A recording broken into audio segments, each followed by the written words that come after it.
कर्म से व्यक्ति प्रधान होता है, कर्म कर फल की इच्छा ना कर। बिल्कुल इसी को लेकर आज हम पहुंचे हैं नई मंडी गरछाना, जो सीमावर्ती इलाका है, और हम आपको एक ऐसी शख्सियत से मिलाना चाहते हैं जो लगातार जो आमजन की जो समस्या है उनको प्रमुखता से दिखाते हैं और उसका हल करने का प्रयास करते हैं। हम आपको मुखातिब कराना चाहेंगे खास शख्सियत जो इलाके की सबसे बड़ी संस्था संयुक्त व्यापार मंडल के अध्यक्ष हैं और लगातार जो समस्या से संबंधित या आम लोगों से संबंधित कार्य को प्रमुखता से करते हैं, सुनील जी सोनी। सुनील जी, सबसे पहले तो बहुत बहुत स्वागत है हमारे चैनल में। धन्यवाद विकेश जी। आपने जो सम्मान दिया उसके लिए आप धन्यवाद के पात्र हैं। और जो अपना दायित्व होता है उसे करना होता है। बाकी मैं आम आदमी हूँ, जिससे आम आदमी दुनिया के आम आदमी होते हैं। मेरे को दायित्व मिला है संयुक्त व्यापार मंडल का, जो रिटेल कॉमर्शियल मार्केट की संस्था है। एक करीबन रिटेल कॉमर्शियल मार्केट के अंदर करीबन 30-40 संगठन है, उनका एक ग्रुप बना हुआ है, उसका नाम है संयुक्त व्यापार मंडल।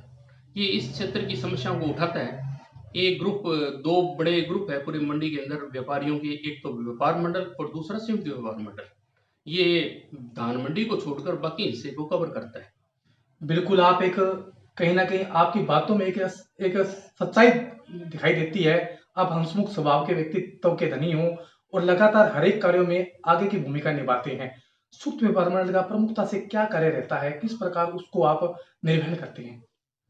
संयुक्त व्यापार मंडल का मुख्य दायित्व ये है कि रिटेल कॉमर्शियल मार्केट यानी फुटकर मार्केट की के व्यापारियों की समस्याओं को आगे उठाना, आगे उनकी जैसे लॉकडाउन के अंदर समस्या हुई थी बंद के बारे में, सफाई है, आपस में व्यापारियों का तालमेल है, वहाँ कोई चोरी है, कैमरा वगैरह वगैरह व्यवस्था करना वगैरह, जितने भी हजारों ऐसे कार्य हैं जो व्यापारियों से संबंधित हैं या बाजार से संबंधित हैं, जो अपने कर सकते हैं, वो सारे संयुक्त व्यापार मंडल के हो सकते हैं।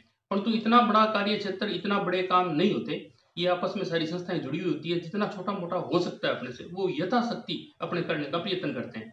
जैसे अपने सरपंच से निवेदन कर सकते हैं हमारी सफाई व्यवस्था कर सके, व्यापारियों से सभी से निवेदन कर सकते हैं कि आप अपनी हद में बने रहें, अनुशासित रहें, जिससे बाजार का आवागमन चलता रहे, अतिक्रमण ना रहे। ये व्यापारी अतिक्रमण के खिलाफ होते हैं, परंतु एकाध एक व्यापारी की वजह से बाकी व्यापारियों को आगे बढ़ना पड़ता है, क्योंकि उनकी दुकान पीछे रह जाती है। व्यापारी बहुत अनुशासित होते हैं, ऐसी बात नहीं है, परंतु उनकी मजबूरियां हो जाती है, कुछ ऐसा एकाध की वजह से उनके सिस्टम बिगड़ जाता है। जहां तक अब रही अन्य समस्याओं की, अन्य समस्याएं, सबसे बड़ी समस्या जो रिटेल कॉमर्शियल की है, जो आपसी व्यापारियों का अलग अलग, जैसे हड़ताल हुई, बंद हुई, धरना हुआ, प्रदर्शन हुआ, और बहुत सारी अलग अलग टाइम में रोल होता है संयुक्त व्यापार मंडल का। किसी संस्था ने बंद का मार्केट का आह्वान कर दिया तो संयुक्त व्यापार मंडल को कहे आप बंद करो, करे कि नहीं करे वो सोचना पड़ता है, उसकी मीटिंग बुलानी पड़ती है। कई समस्या आ जाती है, सामाजिक कार्य की हो गई, जैसे रक्षाबंधन है, दीपावली है, उनका स्नेह मिलन करवा सकते हैं। अपने रक्षाबंधन का पर्व बॉर्डर पे मना सकते हैं। व्यापारियों को एक प्लेटफॉर्म देने के लिए एक बड़ा प्लेटफॉर्म है, जिसमें व्यापारी अपनी समस्या और उसके मार्फत जनता से जुड़ाव कर सकता है और अपनी बातें रख सकता है। ये संस्था बनने से एक सबसे बड़ा फायदा हुआ है कि गरछाना मंडी के अंदर सिर्फ व्यापार मंडल की पहचान थी, इधर रिटेल कॉमर्शियल में छोटी छोटी संस्थाएं थी, कपड़ा मार्केट, किराना मार्केट, अन्य छोटी संस्थाएं, उनका एक ग्रुप बन गया तो एक बड़ा दल बन गया, यानी व्यापार मंडल के बराबर सक्षम और उसके मजबूत एक संगठन बन गया। ये प्लेटफॉर्म बन गया कि उसके थ्रू व्यापार मंडल से बात कर सकते हैं। बिल्कुल, संयुक्त व्यापार मंडल को एक नई पहचान देने में भी आपकी महत्वपूर्ण भूमिका रही। कोरोना की जैसे बात की जाए कि वैश्विक महामारी न केवल राजस्थान में अपितु पूरे भारतवर्ष में प्रवेश किया, और जहां तक देखा जाए कि आपने भी इलाके में कोरोना योद्धा के रूप में कार्य किया, आगे व्यापारियों के लिए एक अग्रणीय सेनापति के रूप में आपने कार्य किया, तो वो आपने किस प्रकार उसको देखा, किस प्रकार आपने उसको उसमें योगदान रहा आपका?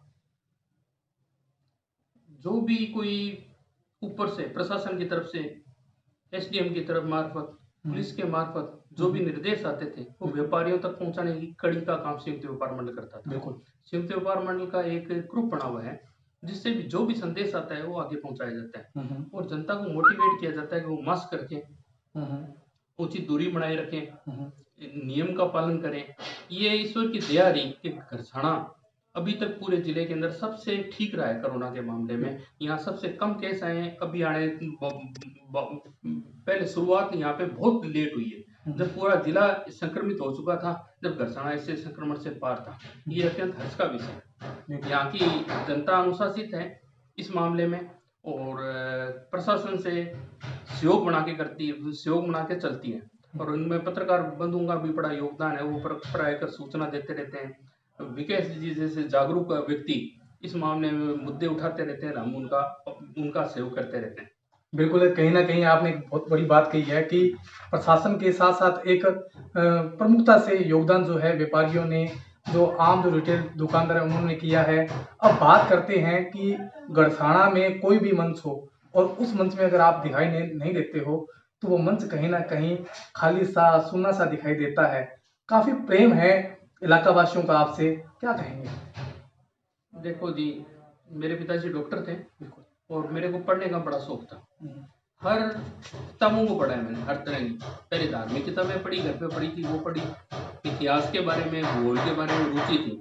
यहाँ जनरल नॉलेज का एक कंपटीशन हुआ था सूचित CAT के टाइम में, उसके अंदर मेरा 3रा नंबर आया था, जहाँ पे IAS RS के कंपटीटर भी बैठे थे। और मेरी पढ़ाई को छोड़े हुए 15 साल हो चुके, 15-20 साल हो चुके थे। दोस्तों, जो शिक्षा के प्रति जागरूकता है, पढ़ने की जो ललक और जो अपने भूख होती है, ज्ञान की भूख, वो आदमी को बढ़ा देती है, उसका नॉलेज को, दिमाग को विकसित कर देती है। वो हर सब्जेक्ट पे बोल सकता है। मेरे पर ईश्वर की दया रही है कि मैं कोई चीज किसी भी विषय में सब्जेक्ट पर आर्टिकल लिखना चाहूँ तो लिख सकता हूँ। किसी पर मेरे को कहा जाए कि 2 शब्द बोल भाई सुनील इसके मामले में, तो मैं बोल सकता हूँ। कभी गलतियां हो जाती है छोटी मोटी, हाँ, मैं पर इतना बड़ा वक्ता तो नहीं, परंतु मंडी स्तर के अंदर ईश्वर की दया से मेरी पहचान बनी है। उसके अंदर मेरे पत्रकार बंधु, मेरे दोस्त मित्र, संयुक्त व्यापार मंडल के व्यापारियों का भी मेरा हिस्सा रहा। उन्होंने मेरे को सहयोग किया है, उन्होंने मेरे को आदर दिया है, उन्होंने मेरे को प्रोत्साहित किया है। ये भी ईश्वर को धन्यवाद देता हूँ इस मामले में। बिल्कुल, कहा जाता है कि जहाँ ना पहुंचे रवि वहां पहुंचे कवि। तो आप एक लेखनी के माध्यम से भी बड़े ही जाने जाते हैं, प्रत्येक चीज को बारीकी से लिखते हैं और लोगों के समक्ष बड़ी बारीकी से भी पेश करते हैं। कहीं ना कहीं अगर कोई समस्या है तो उसको भी प्रशासन तक, उच्च अधिकारियों तक पहुंचाने का प्रयास करते हैं ताकि इलाके में एक सुख समृद्धि लेकर आए, वो उस समस्या का निस्तारण हो। तो इस प्रकार की लेखनी भी आपके माध्यम से की जाती है। अगर बात की जाए पशुओं को लेकर, तो आपके द्वारा आवारा पशुओं को लेकर भी काफी आर्टिकल लिखे गए हैं, क्या कहेंगे उसके बारे में? मित्रों, ये एक राष्ट्रीय स्तर की समस्या है, आवारा पशु। भारत हिंदू बहुल्य देश है जहाँ पे गाय की पूजा की जाती है, परंतु आप देखेंगे कि विश्व के अंदर सबसे बड़ी दुर्दशा किसी पशु की, गाय की है तो भारत के अंदर है।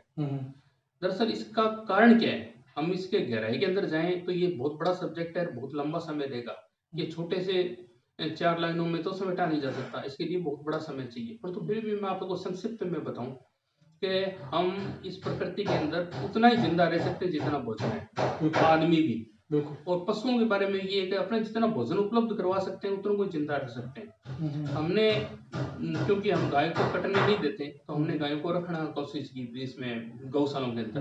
परंतु गौशालाओं की एक सीमा होती है, जैसे जैसे आवारा पशु बढ़ते गए उसी अनुपात में गौशालाओं को बढ़ाना या उतना बजट बढ़ाना सक्षम नहीं है। न तो सरकार सक्षम है, न जनता सक्षम है। धार्मिक भावनाएं बहुत है, परंतु इतना सक्षमता इस मामले में हो नहीं सकती। तो पशु तो लगातार बढ़ेंगे, उनकी संख्या तो बढ़ेगी। आदमी का ऑपरेशन किया जा सकता है, उसकी जनसंख्या नियंत्रण हो जाती है, परंतु पशु की तो जनसंख्या नियंत्रण होती नहीं। बिल्कुल सही बात की आपने। आवारा पशुओं में दुर्दशा 3 पशुओं की होती है। आवारा पशुओं के मामले में एक तो भारत के अंदर कुत्ते आवारा है, वो पूरे विश्व में भी है, दूसरे देशों को देख के छोड़ के। सुअर आवारा होते हैं, वो कुछ देशों में सुअर आपको आवारा मिलेंगे। उसके अलावा तो गाय आवारा पूरे विश्व में कहीं नहीं होती, क्योंकि कट जाती है। एक हिंदू बहुल्य देश होने की वजह से भारत में बचा दी जाती है। तो आपने बजा तो दी, कटने नहीं दी, तो वो बढ़ेगी, नेचुरल है। परंतु हकीकत में हमारे को उतनी ही गायों को बचाना चाहिए था जितनों को हम सक्षम रूप से गौशाला में रख सके, और उस नस्ल को बचाना चाहिए था जो हमारे धर्म से संबंधित है, हिंदू धर्म से संबंधित है। देसी गाय और देसी सांड, न कि संकर गाय और संकर सांड। और ये जो अंग्रेजी है, अंग्रेजी जो ब्रीड है, वो सबसे बड़ी समस्या की जड़ है। अंग्रेजी जिसे आप जर्सी सांड कह सकते हो, वो भारतीय सांड नहीं है हकीकत में। नए तो इसमें गाय के गुण होते हैं, क्योंकि उसके अंदर इसकी आवाज भी अलग टाइप की होती है, देसी सांड टाइप की नहीं होती, आवाज भी रंभाणे की नहीं होती इनकी, न इनके थुई होती है, ना इनके गले में कंबल होता। दरअसल ये क्रॉस सुअर ब्रिड कह सकते हैं इसे आप गाय नहीं मान सकते, परंतु ये ही ज्यादा बची हुई है। 90% अमेरिकन सांड है, वही समस्या की जड़ है। उससे करीबन करीबन पूरे भारत में 50,000 आदमी एक्सीडेंट की वजह से मरते हैं, 50,000 आदमी तो एक्सीडेंट की वजह से मर जाते हैं। इसके अलावा बहुत बड़ा नुकसान होता है। अब बात करें अपने व्यापारियों के बारे में, तो इनके आपस की लड़ाई के अंदर बहुत सारे व्यापारियों को आर्थिक नुकसान होता है। इसके अलावा किसानों की बात करें तो किसानों का करीबन इतना बड़ा नुकसान होता है, आप अंदाजा नहीं लगा सकते। जितनी बांग्लादेश के अंदर उपज होती है उसके आधे के बराबर भारत के अंदर आवारा पशुओं की वजह से नुकसान हो जाता है। और इसके अलावा किसान की जो अपने श्रम शक्ति लगती है उसको आप पूछ ही नहीं सकते। जितना श्रम उसको खेती के अंदर लगता है उससे कहीं ज्यादा उसको पशुओं के बचाने में लग जाता है। उसकी तारबंदी करो खेत की, उसकी पूरी रुखवाड़ी करो, उसके अंदर कई बार फिर भी सांड इंजरी कर देते हैं। पहले कांटेली तारें लगाई किसानों ने, उसके बाद में ये बिजली की तारें लगाई, परंतु ये दोनों में ही कामयाब नहीं हो पा रहे, आगे बढ़ती जा रही है समस्याएं ऐसी। तो इस समस्या को निपटाने के लिए कोई निपटाने का तरीका यही है कि हमारे को संरक्षण सिर्फ देसी गायों का करना चाहिए, अमेरिकन सांड को इसके बारे में छोड़ देना चाहिए। क्योंकि हम यदि एक रोटी के लिए रोटी को मतलब हम जितनों को बचा सकते हैं उनको बचाएं। यदि हम ज्यादा को बचाने की कोशिश करेंगे तो मौत से बदतर जिंदगी देंगे। और यदि हमने ज्यादा सारों को बचाने के चक्कर में ये हुआ कि गायें उल्टी ज्यादा मरने लगी, मरी कैसे आप देखो, तो वो प्लास्टिक खा के मरेगी, प्लास्टिक खा के मरेगी, गंदगी खा के मरेगी और आपस में लड़के मरेगी। जब अमेरिकन सांड ज्यादा बड़े स्तर पर होंगे तो बीच में कमजोर गाय को भोजन कैसे मिलेगा, वो तो ऐसी भूख से मर रही। बिल्कुल, कहीं ना कहीं कहने का मतलब ये है कि आप चाहते तो बचाना है, परंतु फिर भी आप मौत दे रहे हैं इनडायरेक्ट, आप मौत से बदतर जिंदगी दे रहे हैं, उसके बाद में मौत दे रहे हैं। हम जो बचाने वाले, हम गौरक्षक हैं, हम गाय के प्रति भक्त हैं, परंतु हकीकत में हम जो कर तो गाय के लिए अच्छा कर रहे हैं, परंतु अच्छा नहीं हो रहा, उल्टा उसका बुरा हो रहा है, माइनस पॉइंट हो रहा है। बिल्कुल, बात करते हैं अपने स्वर्णकार संघ ने भी आप पर एक बड़ी जिम्मेवारी सौंपी है, तो उसके उत्थान के लिए क्या प्रयास जारी कर रहे हैं? स्वर्णकारों की अनेकों समस्याएं, वैसे तो हमारी हड़तालें भी हुई थी, जैसे इसमें हॉलमार्किंग सिस्टम की है वो बहुत अच्छा है, हॉलमार्किंग सिस्टम करना चाहिए, ग्राहक को शुद्ध सामान मिलना चाहिए, अच्छी बात है, परंतु उसके सेंटर पर्याप्त मात्रा में नहीं है। एक सबसे बड़ी समस्या चोरी की होती है। बिल्कुल, चोरी का सामान या तो स्वर्णकारों के पास में या कबाड़ियों के पास में बिकता है और पर मुहैया कराते हैं, तो हम इंटरनेट पर उसको मुहैया करा देंगे। यदि कोई चोर बेचता है तो अपने आप पकड़ा जाएगा, और यदि हम सूचना से प्रोवाइड कराते हैं तो हमारे को इसमें दोषी ना माना जाए। ये मैं सरकार से निवेदन करूंगा कि स्वर्णकारों को अनावश्यक रूप से उसके अंदर घसीटा ना जाए, उसके लिए ये दोषी नहीं है, इनोसेंट है पूरी तरह से। बिल्कुल, अगर स्वच्छता की बात की जाए तो आप इलाके में महत्वपूर्ण भूमिका निभाते हैं। प्रत्येक कार्य में जिस प्रकार मोदी ने स्वच्छ भारत अभियान चलाया उसी में आप जुड़ाव रखते हैं, क्या कहेंगे स्वच्छता को लेकर इलाके के लिए? देखो, हमारा घर 50 बाई 50 का हो, हम उसको घर को स्वच्छ रखते हैं, बिल्कुल, परंतु सामने की जो सड़क होती है वो 20 फुट चौड़ी हो तो हमारे हिस्से में कितनी आई 10 फुट, और हमारे चौड़ाई में उसका हिस्सा आया 10 बाई 50, उसको तो हम साफ रख सकते हैं।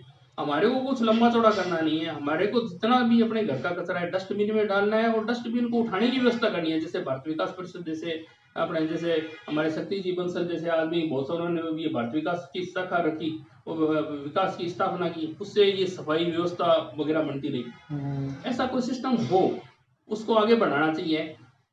पूरा हमारा खर्चा सिर्फ एक चाय के कप के बराबर इंसान खर्चा कर दे तो पूरा देश स्वच्छ हो सकता है। एक चाय के कप जितना खर्चा हर एक आदमी त्याग कर दे और साझे रूप से करे तो देश इतना स्वच्छ हो सकता है, कचरे का दाना नहीं मिलेगा। आप देखो, यदि आपने नाली की तरफ ध्यान नहीं दिया, सड़क की तरफ ध्यान नहीं दिया, तो आपको नुकसान कितना होता है। देखो, मकान अपने आपके घर के सामने पानी रुकने लग जाएगा यदि नाली नहीं चलेगी तो। पानी चलने रुकना रुक जाएगा तो आप मिट्टी डालोगे, मिट्टी डालोगे तो आपका घर नीचे रह जाएगा। आपकी 20-50 लाख की जो बिल्डिंग बनाई हुई है वो नीचे रह जाएगी, तो आपको तोड़ के बनाओगे, उसमें कितनी खर्चा आएगा? 20-50 लाख।